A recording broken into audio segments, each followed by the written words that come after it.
So right now, looking at my dashboards for the month of January, my ecom brands are sitting around 1.6, $1.7 million in sale.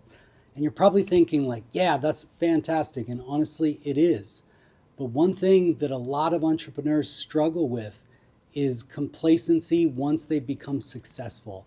And that's something that I wanted to talk about because not many people talk about this. And it's silently killing not only your potential, but honestly, your business and real revenue as well. And this is where a lot of entrepreneurs struggle. Not when things are broken. Honestly, sometimes when your back's against the wall or things are going shitty, it's easy to just grind and grind and grind. But what creeps up on a lot of us are when things finally start to go well, when you set a goal, you hit a revenue number, and you start feeling like, hey, I've made it. Now that's the point where you've got to be really, really careful and really, really diligent to follow your process. I'm currently running 5 different e-commerce brands across several different categories: skincare, pet supplements, several different categories that all respond differently in different market conditions. But the one thing that's constant is me and the flywheel, the team, the output that I can control every day. And I'm going to share with you something that's cost me 6, probably even 7 figures over the last couple years. The biggest threat in your business is not meta ads. It's not launching more ads. It's not scaling horizontally across other platforms. It's literally you getting comfortable. Now, let me show you something because this kind of illustrates the point. This is one of my brands in March of 2022. And we had just come off a crazy Q4, super great January, February, and things just fell off a cliff. And the crazy thing is it was not an ads issue. It wasn't an algorithm issue. It wasn't a competitor issue. Honestly, it was 100% on me. So I had hit a big goal of mine that Q4. And honestly, I just got excited and I got complacent. I thought I had made it. And the problem is in this industry, things move so quickly that if you lay asleep at the wheel, some hungry young dudes are going to kick your ass.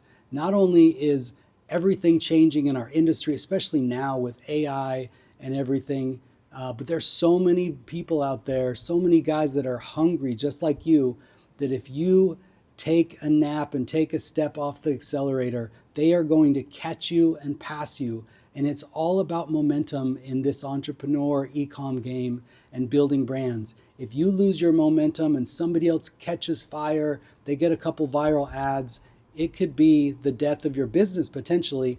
If not, it'll just cost you a crazy amount of money and time to catch back up. And that's exactly what happened to me. I stopped testing as many ads as I had before every week.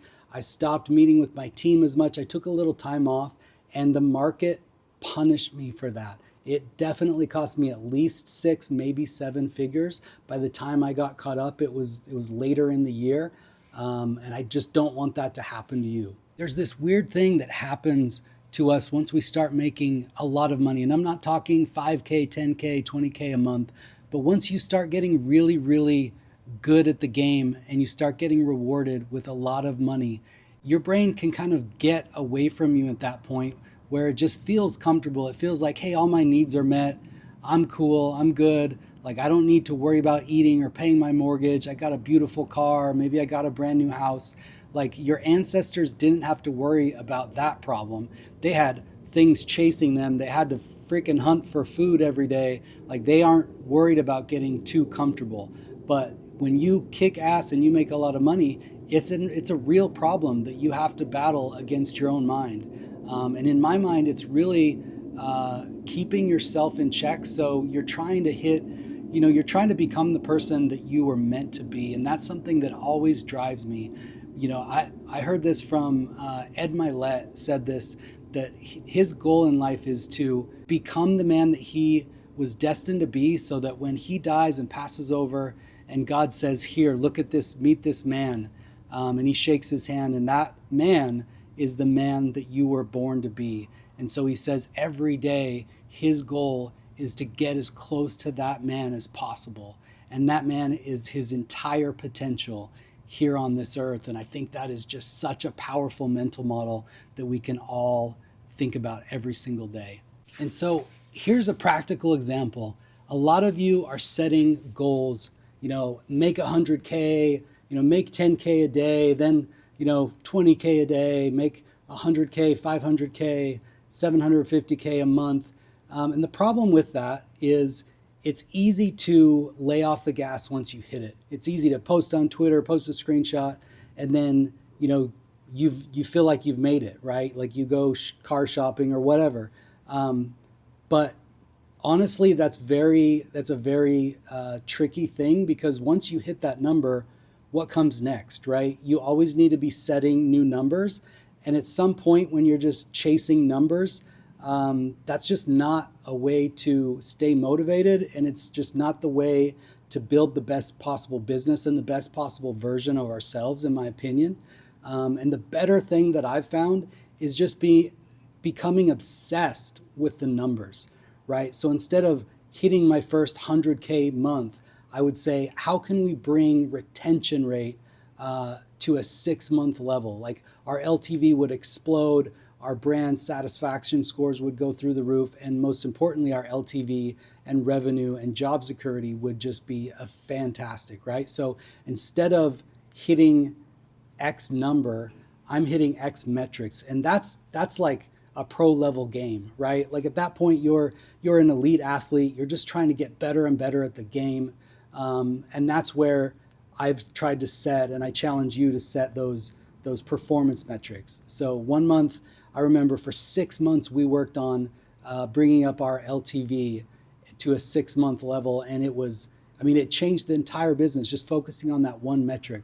And we do the same thing now with AOV increase. I mean, if you get your AOV increased by 5%, it's amazing what that does to your business. Your LTV, if you can raise your AOV, bring down your CAC, and increase your LTV, like those are all things that are very measurable. Those are all things that are very measurable, very testable. You should always be running tests, always be running split tests, and know those numbers back and forth. You always need to know your NCAC, your LTV, your retention, what percentage of email revenue is coming in through the brand, what percentage is net new revenue, and what percentage is LTV from older customer cohorts.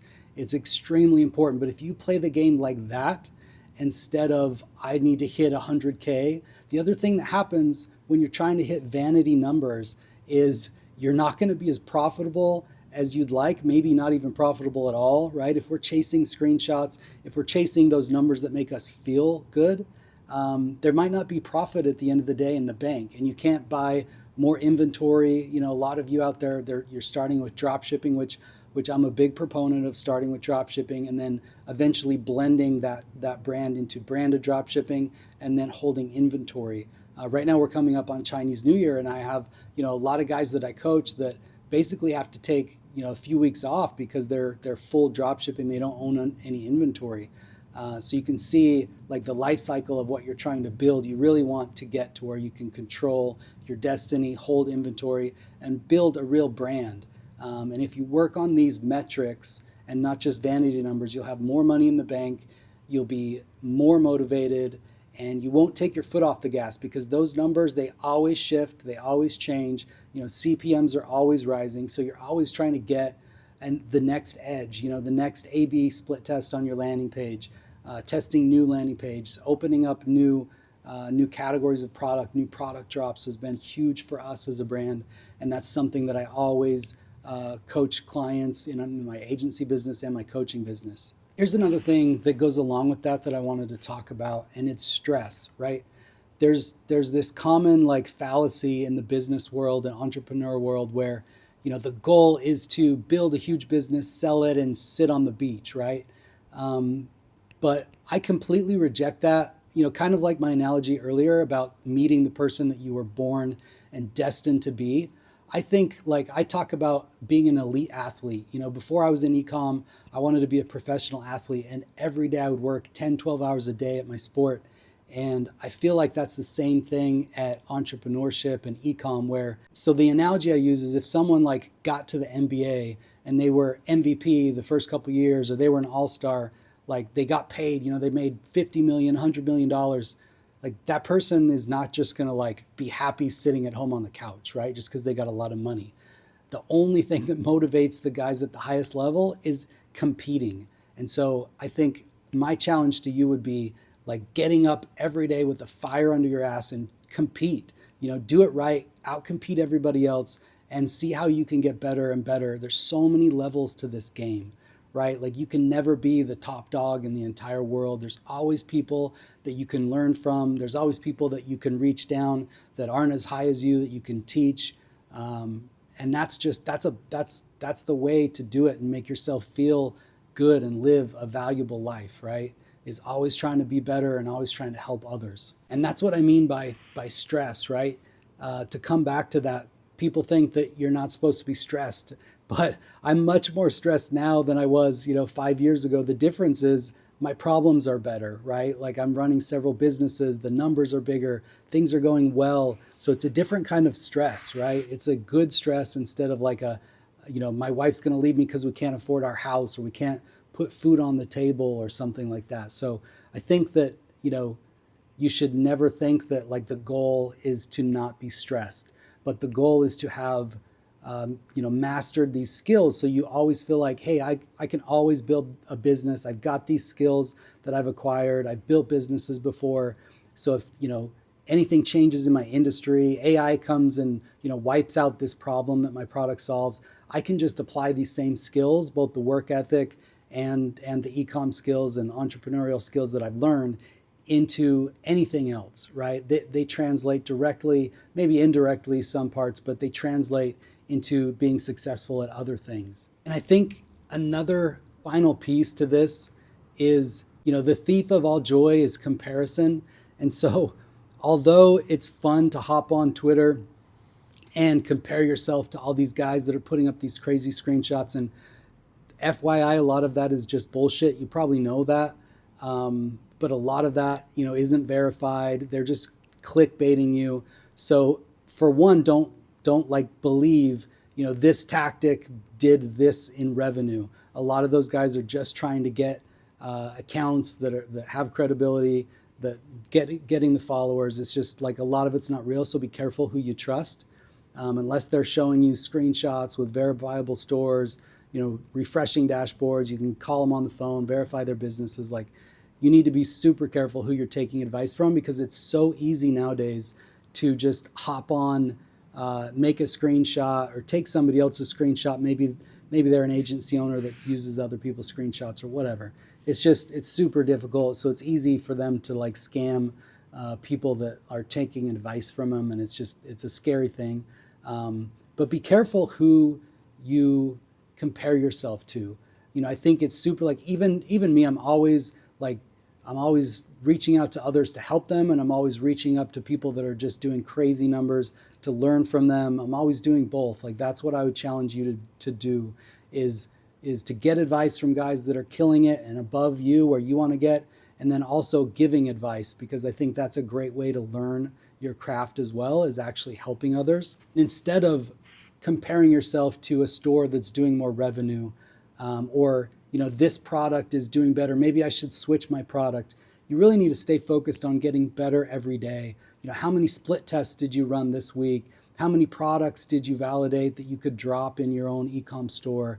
Like, those are the measurable things that get you better every single day, every single week, every single month. And then looking back 6-12 months, like, you've come a long way by actually doing the work and comparing these metrics and how much better you're getting at these metrics versus like, my store's only doing 50K and this guy's, posting about $10 million in sales. Like, you could have a call with him maybe and learn a little bit, but at the same time, you need to be laser focused on what you're building, because that's the real scoreboard, is you mastering your craft, you getting incrementally better at your craft every day, every week, every month, right? And look, if you've made it this far in e-commerce, if you're watching me rant, you're probably better than 95% of the guys out there.